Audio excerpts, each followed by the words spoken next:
Red టీవీలో మీ వ్యాపార ప్రకటనల కోసం ఈ నంబర్ని సంప్రదించండి. నమస్తే. కాంగ్రెస్ ప్రభుత్వం తెలంగాణలో ఏర్పడిన తర్వాత ప్రతిష్టాత్మకంగా తీసుకున్న మొట్టమొదటి కార్యక్రమం ఫ్రీ బస్. మహిళలందరికీ ఫ్రీ బస్ అని చెప్పేసి తీసుకొచ్చారు. కానీ దీంట్లో కూడా ఒక లొసుగుంది. ఆర్డినరీ బస్సులకి ఎక్స్ప్రెస్ రంగు పూసి అధిక ఛార్జీలు తీసుకుంటున్నారు అని చెప్పేసి ఒక సామాన్యుడు ట్విట్టర్లో పోస్ట్ చేశారు.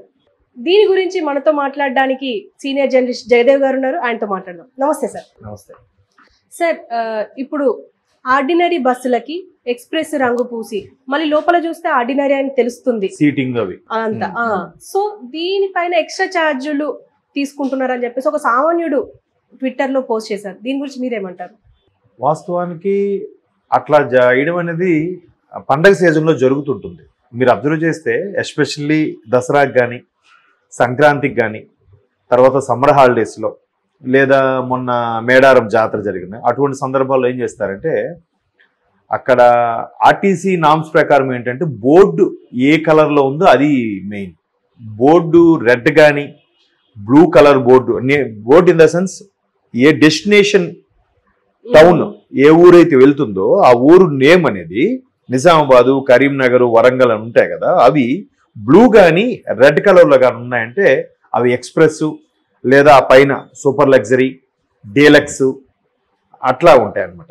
కానీ ఓన్లీ బ్లాక్ లెటర్స్ ఉన్నవి ఆర్డినరీ లెక్క.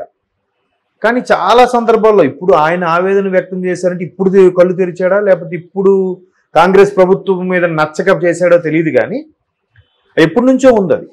మీరు సంక్రాంతికి చూస్తే అమ్మా, సంక్రాంతి ఆంధ్రప్రదేశ్లో ది బిగ్గెస్ట్ ఫెస్టివల్. అంటే ఎక్కడెక్కడ దేశ విదేశాల నుంచి కూడా ఆ సంక్రాంతి 3 రోజుల కోసం ప్యాకాట్ల కోసం కానీ కోడి పందాల కోసం కానీ లేదా బంధువులతో కలుస్తారని కానీ అలాగే పిండి వంటలు తినడం కోసం కానీ చాలామంది ఎక్కడెక్కడ ఆయా ఏజ్ గ్రూప్ వాళ్ళందరూ ఒక దగ్గర గుమికూడి అన్ని పండగ చేసుకుంటారు. ఆ సందర్భంలో మీరు హైదరాబాద్ నుంచి వైజాగ్ వెళ్ళే బస్సులను చూస్తే గవర్నమెంట్ బస్సులను మినహాయిస్తే ప్రైవేట్ బస్సులు మీరు చూడాలి, దారుణంగా ఉంటుంది పరిస్థితి. మీరు అన్నట్టు ఒక ఆర్డినరీ బస్సు ఎప్పుడు సంవత్సరం పొడవునా షెడ్లో ఉంటుంది. ఆ సంక్రాంతి ఇంకా వారం రోజుల్లో స్టార్ట్ అవుతుంది ఆ బొనాంజా అనుకున్న టైంకి దాన్ని తీసుకొచ్చి దులిపేసి పెయింట్లు వేసేసి అదే సీటింగ్తో only sleeper I mean second దాన్ని ఏమంటారు సెమీ స్లీపర్ అంటారు, సీటింగ్ జస్ట్ పుష్ బ్యాక్. అలా కాకుండా ఆర్డినరీ సీట్లు కూడా ఉంటాయి. అటువంటి వాటికి కూడా మినిమం 2000, 3000 ఛార్జ్ చేస్తారు. హైదరాబాద్ టు వైజాగ్, విశాఖపట్నం అంటే ఉత్తరాంధ్ర జిల్లాలకు ఏదైనా కూడా దారుణంగా ఉంటుంది అసలు. మరి దాన్ని కట్టడి చేయాల్సింది ఎవరు? బ్రేక్ ఇన్స్పెక్టర్లు, ప్రభుత్వము, వీళ్ళే కదా. మరి అప్పుడు ఈ సోకాల్డ్ పర్సన్ ఆవేదనకు తెలీదా? తర్వాత ఫ్రీ అని ఇచ్చారు. ఫ్రీ అనేది ఇస్తే ఫ్రీ ఎందుకు ఇస్తున్నారని చెప్పి ఇటువంటి వ్యక్తులు ట్విట్టర్లో మెన్షన్ చేయొచ్చు కదా. ఫ్రీ ఇస్తే ఇచ్చారు, పోనీ మీరు ఇచ్చిన దానికి మాట తప్పితే మళ్ళీ మిమ్మల్ని అందరూ అంటారు కాబట్టి ఫ్రీ ఇవ్వకుండా దానికి చిన్న అమెండ్మెంట్ పెట్టండి. ఓన్లీ పల్లె వెలుగులకు ఇచ్చేలాగో లేదంటే లోకల్ సిటీ బస్సులకు ఇచ్చేలాగో లేదా పల్లె వెలుగు ఒక మోస్తరు ఎక్స్ప్రెస్ వరకు, తర్వాత డీలక్స్లకి లగ్జరీ బస్సులకి ఏసీలు, వాల్వోలు, గరుడాలు వీటికి ఇవ్వద్దు. ఓన్లీ ఆర్డినరీ పల్లె వెలుగులు సిటీ బస్సుల వరకు ఇవ్వండి అని చెప్పి ఇలాంటి పెద్ద మనుషులు ట్వీట్ చేయొచ్చు కదా. మేమే అనుకోము, లేదా ఒక సర్వే చేయించి చేయండి, దానివల్ల ఇబ్బంది అవుతుందని చెప్పొచ్చు కదా. అలా చెప్పరు మళ్ళీ. సో ఇట్లా చెప్పడం వల్ల ప్రభుత్వానికి ఎంత నష్టం? సుమారుగా సంవత్సరానికి 4000 కోట్ల రూపాయల నష్టం వాటిల్తుందట కేవలం ఈ ఉచిత బస్సు పథకం వల్ల. ఇప్పుడు మొన్న మీరు చూస్తే ఒక కండక్టర్ బస్ డ్రైవరు ఆవేదన వ్యక్తం చేస్తున్నారు. ఎలాగా? ఫ్రీ బస్సు అనే ఆప్షన్ వల్ల పాసింజర్స్ అంటే మళ్ళీ ఎవరు? మన ప్రజలే, మన పక్కింట్లో వాళ్ళు, ఎదురింటి వాళ్ళు, పక్క ఏరియా వాళ్ళే కదా. వీళ్ళు తండోపతండాలుగా ఎక్కేస్తున్నారంట. ఊరికే ఇక్కడి నుంచి అక్కడికి వెళ్ళడానికి కూడా ఎక్కేసి ఊరికే తిరిగి అక్కడికి వెళ్ళి ఓ షాపింగో లేదంటే ఊరికే సంత కూరగాయలు కొనడానికి ఫ్రీయే కదా వెళ్ళి రావడం చేస్తున్నారంట. ఇప్పుడు నెక్స్ట్ బస్సుకి వస్తే ఆగండి అమ్మంటే నెక్స్ట్ బస్సు వరకు మేము ఎందుకు ఆగాలంటున్నారు. సో దానివల్ల ఏమవుతుంది? ఫుట్బోర్డ్ మీద కూడా ప్రయాణం చేస్తున్నారు, అది ప్రమాదం. తర్వాత ఫుట్బోర్డ్ డ్రైవర్కి ఇటువైపు మిర్రర్ నుండి అటువైపు మిర్రర్ కూడా చూసి డ్రైవ్ చేయాలి. సిటీ బస్ డ్రైవర్లు నిజంగా నా దృష్టిలో ఎక్స్ట్రాడినరీ డ్రైవర్లు. వాళ్ళు హైదరాబాద్ సిటీలో డ్రైవ్ చేసే డ్రైవర్లు, సిటీ బస్ డ్రైవర్లు ప్రపంచంలో ఎక్కడైనా డ్రైవ్ చేస్తారు, అంత ఎక్స్పర్ట్స్. నేను చాలాసార్లు అబ్జర్వ్ చేశాను. ఎందుకంటే బైక్ ఒకటి దూరిపోతాడు, ఆటో వాడు కూడా బైక్లా ఫీల్ అవుతాడు. కనబడదా కదా. ఒకవేళ గుద్దించేస్తే బస్సోడు గుద్దించేస్తాడు. ఎప్పుడైనా చూడండి, తప్పున్నా లేకపోయినా పెద్ద వాహనం చిన్న వాహనంకి గుద్దినప్పుడు చిన్న వాహనుడు తప్పున్నా పెద్ద వాహనం అందరూ బ్లేమ్ చేస్తారు, ఒకవేళ చిన్న వాహనం తప్పున్నా కూడా. సో అట్లాగా బస్సు డ్రైవర్కి ఇబ్బంది పెట్టడం, వాడి అమ్మ నాకు ఆ మిర్రర్ కనబట్టలేదు తల్లి కొంచెం దిగిపోండి లేదా లోపలికి రండి అంటే రారు ఎవరు. ఏమనంటే రూల్స్ మాట్లాడతారు. మొన్న ఒక అమ్మాయి అయితే ఇలాగే ఫ్రీ అన్నారు కదా అని చెప్పి ఒక ముస్లిం వనిత, ఆమె మీరు చూసే ఉంటారు ఆ వీడియో, ఆ అమ్మాయి బెంగళూరు ఎక్కడో అంట. అమ్మ నీ ఆధార్ చూపించట్లే రివర్స్ ర్యాగింగ్ చేస్తుంది వీడియోలు తీసేసి.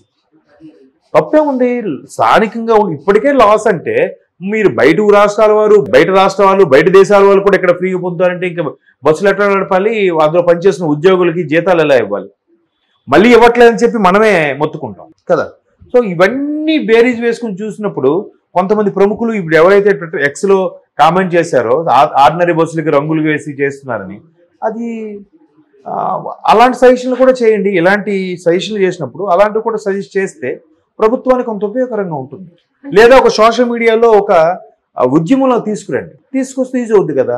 జనరల్ గా ఇప్పుడు పబ్లిక్ అంటే నేను చూసినంత మట్టుకి వాళ్ళు ఏమనుకుంటున్నారంటే ఈ ఫ్రీ అనేది కాన్సెప్ట్ పెట్టి ఇంకా లగ్జరీ ఎక్స్ప్రెస్లు జనరల్ గా ఇప్పుడు నేను నిర్మల్ నుంచి ఇప్పుడు హైదరాబాద్ రావాలంటే లగ్జరీ ఎక్కాలి, ఎందుకంటే 5 to 6 hours జర్నీ ఉంటుంది, 200 kilometers ఆల్మోస్ట్. సో నేను ఎక్స్ప్రెస్ లో ఆర్డినర్ లో ఎక్కే పరిస్థితి ఉండదు. సో ఎక్కువ ఛార్జీలు అక్కడ కూడా లాగుతున్నారు అని చెప్పేసి చాలా మంది ఇప్పుడు విద్యార్థులు కూడా నాతో అంటుంటారు.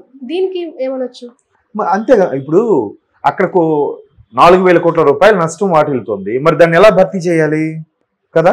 ఇప్పుడు ఆర్టీసీ కూడా ఇంతకుముందు ఫ్రీ లేనప్పుడు బీఆర్ఎస్ ప్రభుత్వంలో కూడా ప్రభుత్వం వచ్చాక ఛార్జీలు పెంచారు మధ్యలో. బట్ పెంచక ముందు ఏం చేశారు తెలుసా, లగేజీ మీద ఛార్జెస్ పెంచారు తెలివిగా. ఐడియా ఉందా మీకు? మనిషికి మాక్సిమం 30 కిలోలు 40 కిలోల వరకే తీసుకెళ్లొచ్చు, ఆ పైన 1 కిలో పెరిగినా అప్ టు 50 కిలోల వరకు ఒక రేటు, 50 నుంచి 100 కిలోల ఒక రేటు అని పెంచారు కదా. మరి అదేంటది, అది మోతే నష్టం వాటిల్లుతున్నప్పుడు. పబ్లిక్ ట్రాన్స్పోర్ట్ ఎక్కువైపోయింది, షేర్ ఆటోలు ఉన్నాయి, సెట్విన్లు ఉన్నాయి. కరోనా తర్వాత ఓన్ ట్రాన్స్పోర్ట్ ఎక్కువైపోయింది. ఎంత పాపులర్ పైగా మెట్రో ఒకటి. ఇవాళ రేపు హైదరాబాద్లో సిటీ బస్సు ఎక్కుతావా మెట్రో ఎక్కుతావా అంటే మెట్రోకే ఫస్ట్ ప్రాధాన్యత ఇస్తున్నాడు ఎవడైనా సరే. ఫస్ట్ టైం కన్సర్న్, ఏసీ లోపల సేమ్ ఫేరు 35 రూపాయలకి మనం ఆల్మోస్ట్ ఆల్ 20 km 30 km వెళ్ళిపోతున్నాం.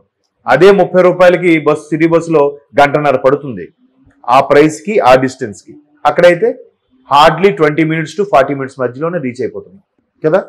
మరి ఎవరు ఎక్కువ మెట్రో కోరుకున్నప్పుడు మరి అక్కడ కూడా మళ్ళీ సిటీ బస్సుకి ఆర్టీసీ కొంత నష్టమేగా. ఇప్పటికే నష్టము ఈ ప్రాబ్లమ్స్ ఉన్న నేపథ్యంలో మరలా ఈ ఫ్రీ ఇవ్వడం వల్ల ఇబ్బంది అవుతుంది కదా. రేపొద్దున మెయింటెనెన్స్, శాలరీస్ గవర్నమెంట్ చేసేసారు, ఒకటి కార్పొరేషన్ కాదు ఇప్పుడు ఆర్టీసీ. తెలంగాణ గవర్నమెంట్ ప్రభుత్వం అయిపోయింది కదా.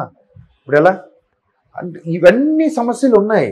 కాకపోతే ఏదైతే ఒకదాని తర్వాత ఒకటి పోటీగా ప్రభుత్వ పథకాలు ఇవ్వడం కోసమని, మొగ్గు చూపడం కోసమని, ఓట్లు కోసమని, వాడికన్నా మనం మించి మొన్న ఈ మధ్యన మార్టిన్ లూథర్ కింగ్ అని ఒక సినిమా వచ్చింది, మీరు చూసారా లేదు? చూసారా? అందులో వాడు టీవీ ఇస్తానంటే వీడు ఫ్రిడ్జ్ ఇస్తానంటాడు, వీడు ఫ్రిడ్జ్ ఇస్తానంటే వాడు ఎయిర్ కూలర్ ఇస్తానంటాడు. ఇలాగ అన్ని ఉచితాలు ఈ పథకాలు పెట్టేస్తే రెవెన్యూ జనరేట్ ఎలా అవుతుంది? ఆ తర్వాత ప్రభుత్వం నడిపించడం ఎలా? ఇప్పుడు చూడండి ఆంధ్రప్రదేశ్లో పరిస్థితి చూడండి. ఆల్రెడీ ప్రశాంత్ కిషోర్ లాంటి వ్యక్తులు దానికి స్ట్రాటజిక్ మేనేజర్గా ఉన్నా ఆయన అదే చెప్పాడు, Andhra Pradesh it going to be like Sri Lanka అన్నట్టుగా. శ్రీలంక ప్రభుత్వం ఏమైందండి?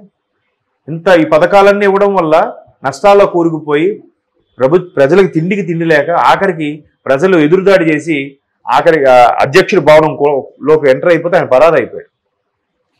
ఇప్పుడు మళ్ళీ అవన్నీ సరిదిద్దుకునే ప్రయత్నాలు చేస్తున్నారు. ఫ్రీగా రండి మా కంట్రీకి రండి, మా కంట్రీలో ఉన్న అందాలు చూడండి, మీకు తక్కువకే ఇస్తాం, మీకు వీసా లేకుండా ఇస్తాం అన్నట్టు కూడా అనౌన్స్ చేస్తున్నారు. ఇది అవసరం వాళ్ళకి. సో అటువంటి పరిస్థితి రాకూడదు. ఈ ఉచితాలు ఇదే కాన్సెప్ట్ తప్పు. ఇది అది కూడా ఎలా అంటే బాబు ఒక ఎంత ఏజ్ ముసలి వాళ్ళకి ఇవ్వండి, లేదా చదువుకున్న అమ్మాయిలకి ఇవ్వండి, లేదా ఒక సర్టెన్ గ్రూప్ వాళ్ళకి పెడితే బాగుంటుంది. చంటి పిల్లల నుంచి ముసలి వాళ్ళ వరకు ప్రతి అమ్మాయి ఆడవాళ్ళకి ఫ్రీ.